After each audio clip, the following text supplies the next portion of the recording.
چوتھا پارہ سورہ آل عمران اور چوتھے پارے کا دوسرا رکوع جاری ہے۔ آیت نمبر 104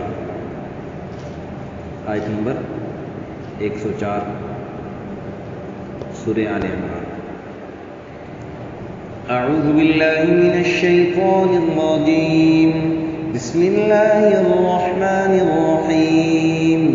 وَلْتَكُن مِّنكُمْ أُمَّةٌ يَدْعُونَ إِلَى الْخَيْرِ وَيَأْمُرُونَ بِالْمَعْرُوفِ وَيَنْهَوْنَ عَنِ الْمُنكَرِ وَأُولَٰئِكَ هُمُ الْمُفْلِحُونَ۔ وَلَا تَكُونُوا كَالَّذِينَ تَفَرَّقُوا وَاخْتَلَفُوا مِن بَعْدِ مَا جَاءَهُمُ الْبَيِّنَاتُ وَأُولَٰئِكَ لَهُمْ عَذَابٌ عَظِيمٌ۔ صدق اللہ العظیم۔ وَلْتَكُن مِّنكُمْ، اور چاہیے کہ تم میں ہو، امتن، ایک جماعت، یدعون الی الخیر، جو بلاتی رہے خیر کی طرف، وَيَأْمُرُونَ بِالْمَعْرُوفِ، اور اچھے کام کا حکم کرتی رہے، وَيَنْهَوْنَ عَنِ الْمُنكَرِ، اور برائی سے روکتی رہے، وَأُولَٰئِكَ هُمُ الْمُفْلِحُونَ، اور یہی لوگ کامیاب ہیں، یہی وہ جماعت ہے جو کامیاب ہے۔ وَلَا تَكُونُوا كَالَّذِينَ تَفَرَّقُوا، اور ان لوگوں کی طرح مت ہو جاؤ جو متفرق ہو گئے، جنہوں نے یعنی فرقے میں مبتلا ہو گئے، الگ ہو گئے، واختلفوا، اور اختلاف کرنے لگے، من بعد ما جاءهم البینات، بعد اس کے کہ ان کے پاس صاف حکم آ چکے، وَأُولَٰئِكَ لَهُمْ عَذَابٌ عَظِيمٌ، اور یہ وہ لوگ ہیں جو بڑے عذاب میں ہیں، جن کو بڑا سخت عذاب ہوگا۔ امت کی اجتماعی اصلاح کے لیے اور انفرادی اصلاح کے لیے اللہ جل شانہ نے اس رکوع کے شروع میں پہلے امت کی انفرادی اصلاح کا اصول بتلایا کہ امت کے اندر انفرادی اصلاح اور اس کی کامیابی کس صورت میں ہے، انفرادی طور پر۔ چنانچہ اللہ تعالیٰ نے فرمایا، یا ایھا الذین آمنوا اتقوا اللہ حق تقاتہ ولا تموتن الا وانتم مسلمون۔ یہ امت کی ایک فرد کی انفرادی اصلاح اور کامیابی کے لیے کہ اے میرے امتی، اے میرے بندے، ایک بندے کی طرف حکم متوجہ ہو رہا ہے کہ اے ایمان والو، جس نے بھی کلمہ پڑھ لیا لا الہ الا اللہ محمد رسول اللہ، اس کی طرف حکم متوجہ ہو رہا ہے کیا؟ اتقوا اللہ حق تقاتہ، اللہ سے ڈرو ایسے جیسے اللہ سے ڈرنے کا حق ہے۔ اللہ سے ڈرنے کا حق کا کیا مطلب؟ کہ جیسے اللہ نے حکم دیا ہے بس ویسے مان لو۔ جیسے دنیاوی طور پر دنیا میں ہر ایک انسان کہتا ہے میری بیوی ایسی ہونی چاہیے جو میرے حقوق ادا کرے، بیوی کہتی ہے میرے خامد ایسے ہونا چاہیے جو میرے حقوق ایسا ادا کرے جیسے اس کو ادا کرنے چاہیے، جیسے میرے حقوق ہیں۔ بڑا کہتا ہے چھوٹا میرے حقوق ادا کرے، چھوٹا کہتا ہے بھائی کہتا ہے بھائی میرا حقوق ادا، میرے حقوق ادا کرے۔ اللہ جل شانہ فرما رہے ہیں کہ اللہ سے بھی ایسے ڈرو جیسے اللہ سے ڈرنے کا حق ہے۔ اللہ سے ڈرنے کا حق کا کیا مطلب؟ کہ ہر آن ہر گھڑی اپنا جو قبلہ ہے، اپنا جو مولا ہے، اپنا جو خالق ہے، وہ صرف اللہ ہی کو سمجھو، اور کامیابی اسی میں سمجھو کہ میں اللہ کا حکم پورا کر رہا ہوں، اللہ کے حبیب صلی اللہ علیہ وسلم کے طریقے کو۔ یہ امت کی انفرادی اصلاح اس میں ہے۔ اب اجتماعی طور پر کیا ہے اصلاح امت کی کیسے کامیابی ہوگی؟ وہ یہ کہ ایک اللہ اس کے رسول صلی اللہ علیہ وسلم کے احکامات، ان کے طریقوں کو مضبوطی سے پکڑے رکھے، اس سے ادھر ادھر نہ ہو، اسی میں اس کی کامیابی ہے۔ وَاعْتَصِمُوا بِحَبْلِ، پھر ایک مثال دی صحابہ کرام جیسی مبارک جماعت کی کہ دیکھو تو ایمان لانے سے پہلے تمہاری کیا حالت تھی، ایک دوسرے کے تم جانی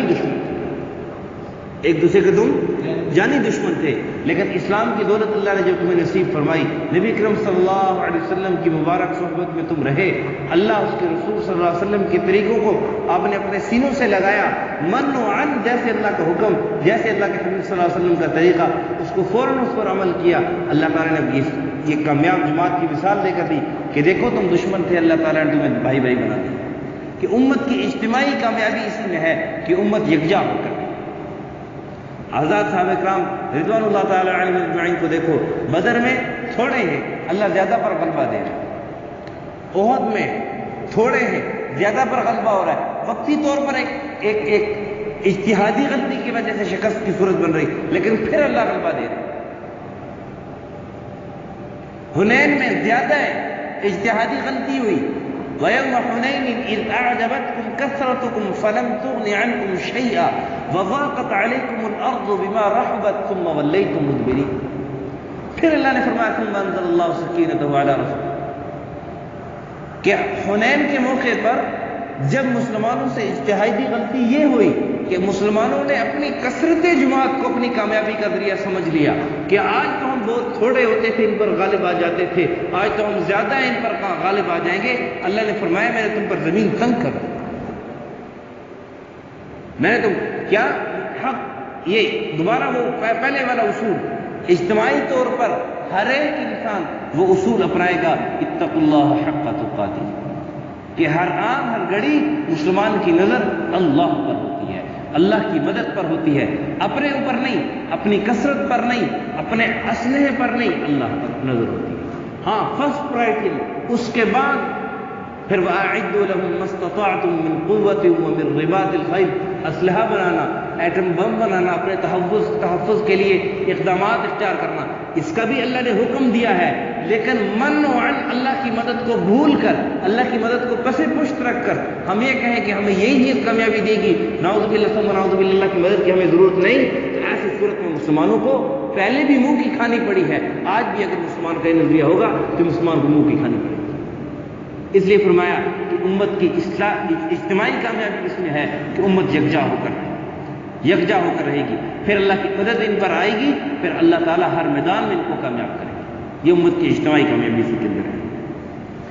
پھر آج کے سبق میں اللہ تعالیٰ نے فرمایا کہ ویسے تو نیک بات بتلانا، اچھی بات بتلانا اور لوگوں کو اللہ کی طرف بلانا، یہ ایک امتی پر لازم ہے، ایک امتی پر لازم ہے، کہ نبی اکرم صلی اللہ علیہ وسلم نے فرما دیا هذه سبیلی ادعو الی اللہ علی بصیرۃ انا ومن اتبعنی۔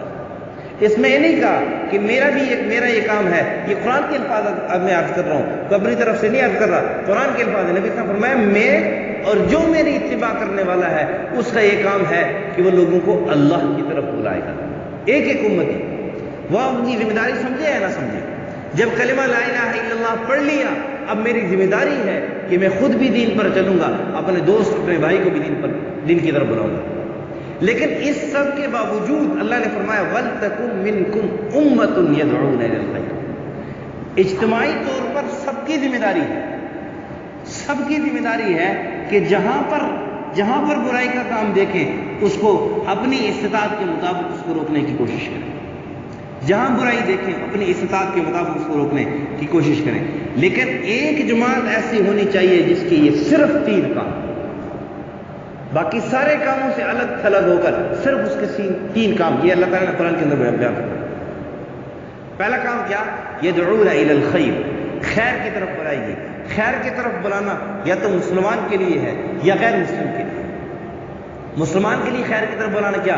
دیکھا مسلمان نماز نہیں پڑھتا، مسلمان عبادت نہیں کرتا، اللہ کے حکم کے مطابق زندگی نہیں گزارتا، جا کے اس کو ترغیب دی کہ دیکھو ہم تو مسلمان ہیں، ہم نے تو کلمہ لا الہ الا اللہ محمد رسول اللہ پڑھا ہے، ہماری کامیابی اسی میں ہے کہ ہم اللہ کے حکموں کو مانیں گے، ہماری کامیابی اسی میں ہے کہ اللہ کے حبیب صلی اللہ علیہ وسلم کے طریقوں پر چلیں گے۔ یہ یدعون الی الخیر، خیر کی طرف لوگوں کو بلائے گی، یہ ایک بندے کی، یہ دیکھو قرآن کہہ رہا ہے ایک امت الگ ہونی چاہیے، ویسے عمومی طور پر تو سب کی ذمہ داری ہے، لیکن خصوصی طور پر ایک جماعت ایسی ہونی چاہیے جس کا کام صرف یہ ہے کہ لوگوں کو خیر کی طرف بلائے، اور اس کے بعد پھر کافر کو خیر کی طرف کیسے بلائے گی؟ اس کو اسلام کی دعوت دے گی، اپنے عمل کے ذریعے، اپنے قول و فعل میں جو ہے نا وہ برابری کے ذریعے، اپنے آج مسلمان کے قول و فعل میں تضاد ہے، مسلمان کہتا کچھ اور ہے، کرتا کچھ اور ہے، زبان سے کچھ اور کہہ رہا ہوتا ہے، زبان سے کہتا ہے کہ میری ضرورتیں اللہ پوری کرتے ہیں، دل میں سوچ رہا ہوتا ہے کہ مجھے اگر ضرورت پڑی نا تو فلانے صاحب کے پاس جاؤں گا، اس سے پیسے لے لوں گا، میری ضرورت پوری ہو جائے گی۔ ادھر نماز پڑھ کے اللہ سے دعا مانگ رہا ہوتا ہے، یا اللہ میری بیماری ٹھیک کر دے، دل میں سوچ رہا ہوتا ہے کہ ابھی جاؤں گا، جا کر فلانے کو بتلاؤں گا، فلانا میری ڈاکٹر صاحب سے سفارش کرے گا، ڈاکٹر صاحب کے پاس جاؤں گا، ڈاکٹر دوائی دے گا، اس دوائی سے میری آرام ہو جائے گا۔ یقین ادھر ہے، دعا ادھر مانگ۔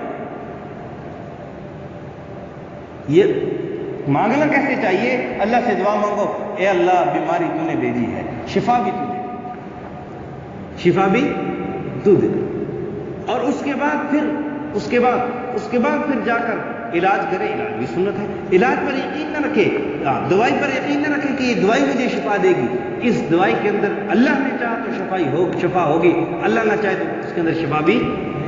اسی لیے اکثر علماء کرام یہ فرماتے ہیں کہ جب بھی کوئی دوائی کھا لو، دوائی کھانا چاہو تو یہ بسم اللہ الذی لا یضر مع اسمہ شیء فی الارض ولا فی السماء وهو السمیع العلیم، یہ دعا پڑھ لیا۔ اس لیے کہ ڈاکٹر بھی کہتے ہیں کہ اس دوائی سے علاج تو تمہارا ہو رہا ہے، لیکن ساتھ ساتھ نقصان بھی ہے، ساتھ ساتھ نقصان بھی ہے، ہاں اس کا سائیڈ افیکٹ بھی ہے۔ یہ ڈاکٹر خود کہتے ہیں کہ ہم آپ کا علاج کر رہے ہیں، یہ جو دوائی دے رہے ہیں فائدہ تو ہے، وقت سے آپ کو آرام ہو جائے گا، لیکن اور بیماریوں کی طرف بھی یہ ترغیب دے رہی ہے، اور بیماری بھی تمہارے جسم کے اندر ڈالی ہے۔ اس لیے دعا پڑھنی چاہیے کہ اللہ اس کے شر سے مجھے محفوظ فرما، اس کے ضرر سے مجھے محفوظ کر۔ بہرحال میں عرض کر رہا تھا کہ یدعون الی الخیر، مسلمانوں کی طرف کے لیے تو کیا ہے؟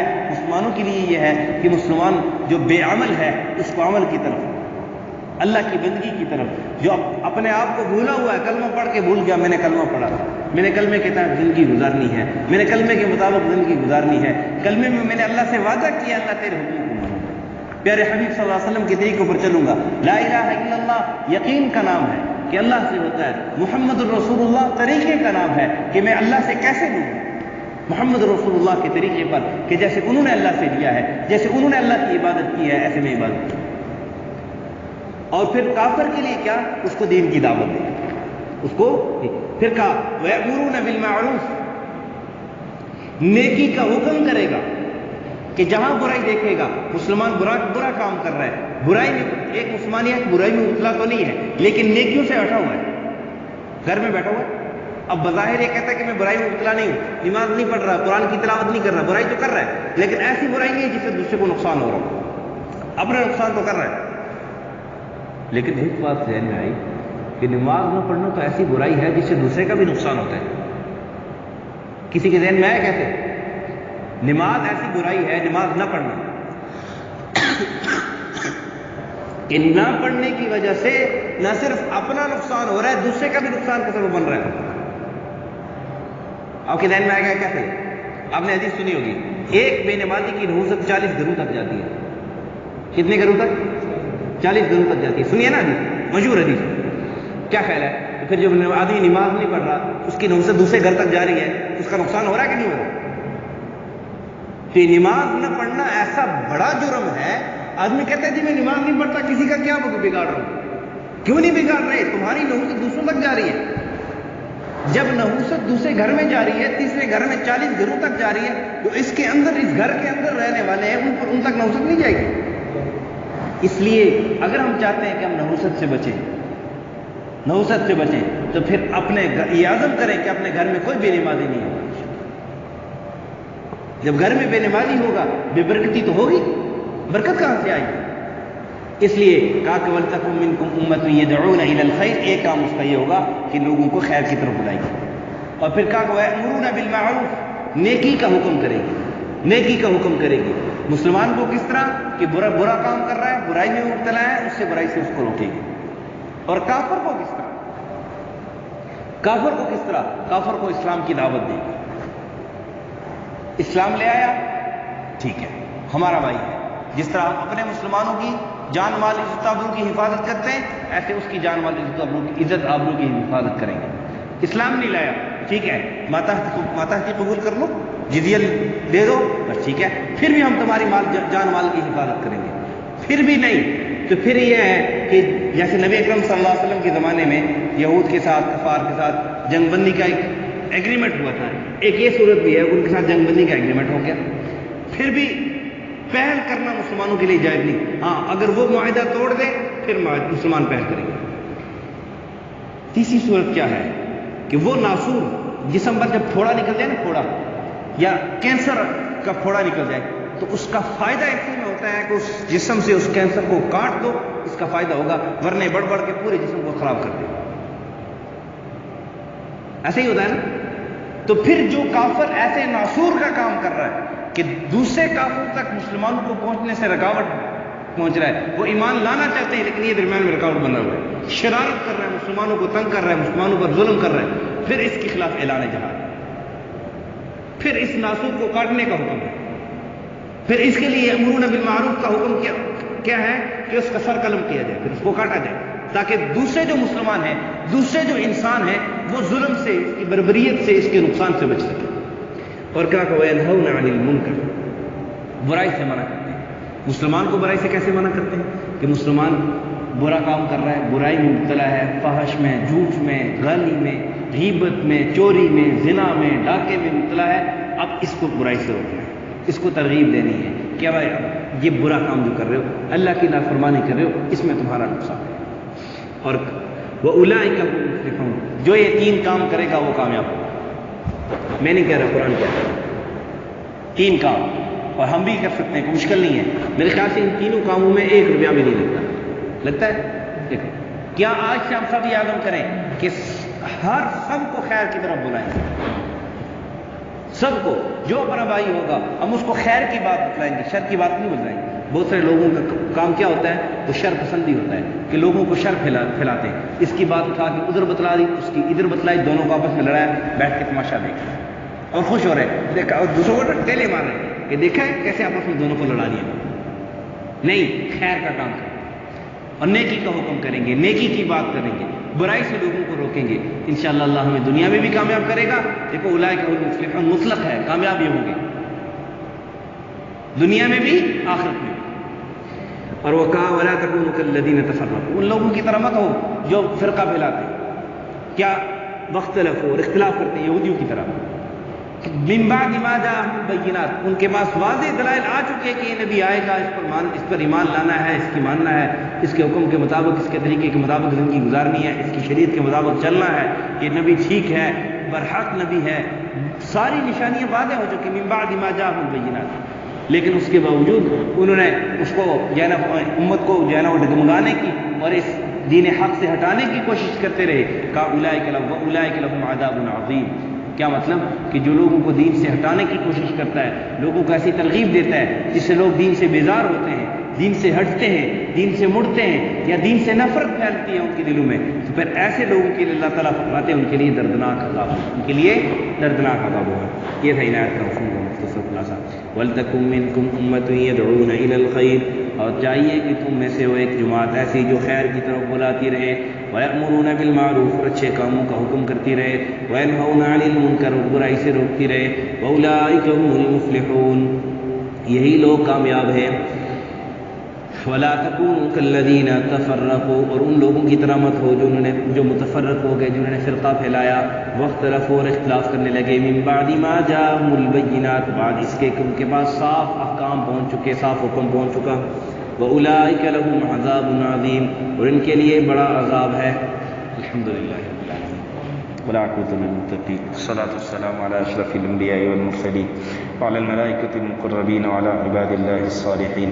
یا رب لك الحمد كما ينبغي لجلال وجهك وعظيم سلطانك. اللهم احفظنا من كل بلاء الدنيا وعذاب الآخرة. اللهم إنا نجعلك في نحورهم ونعوذ بك من شرورهم. اللهم استر عوراتنا وآمن روعاتنا. اللهم استرنا بسترك الجميل. اللهم احفظنا فإنك أنت خير الحافظين. صلى الله على النبي الكريم محمد وعلى آله وأصحابه. جزاك الله.